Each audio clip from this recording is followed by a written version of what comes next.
তুমি এখানে কতক্ষণ থেকে ট্রাফিকের দায়িত্ব পালন করতেছো? হ্যাঁ, আমি এখানে 3টার পর থেকেই ট্রাফিকের দায়িত্ব পালন করতেছি।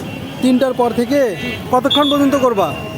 দেখি কতক্ষণ করা যায় ততক্ষণ করবো। যতক্ষণ করতে পারো ততক্ষণ পর্যন্ত। ইনশাআল্লাহ। আচ্ছা, তুমি কোন স্কুলে পড়ো? আমি collector student college collector student college. কোন ক্লাস? ক্লাস 6।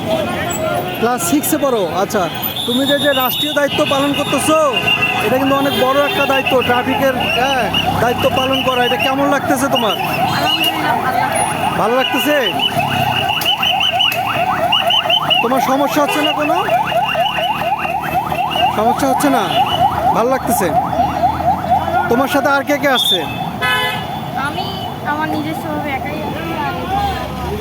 মানে তুমি একাই আসছো আর বড় ভাই যারা আছে তাদের সাথে এই দায়িত্ব পালন করতেছো?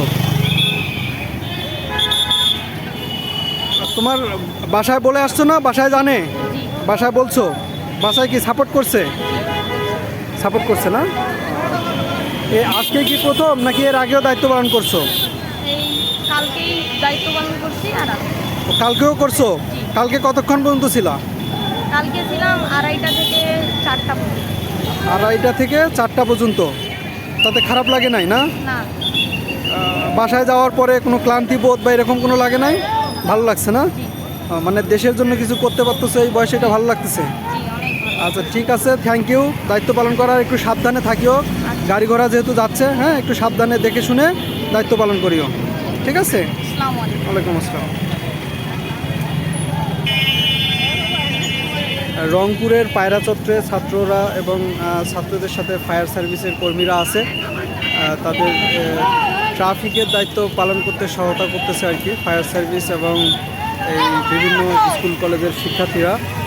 এবং খুব আমি অলরেডি 2-1জন গাড়ি চালকের সাথেও কথা বলছি, হ্যাঁ, যে তারা বলছে যে না, আমরা আগের তুলনায় ভালোভাবে চলাফেরা করতে পারতেছি, গাড়ি চালাইতে পারতেছি, কোনো সমস্যা হচ্ছে না।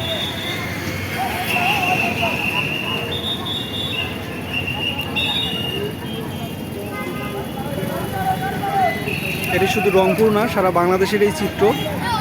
তারই একটা অংশ হিসাবে ছাত্ররা এখানে ট্রাফিকের দায়িত্ব পালন করতেছে।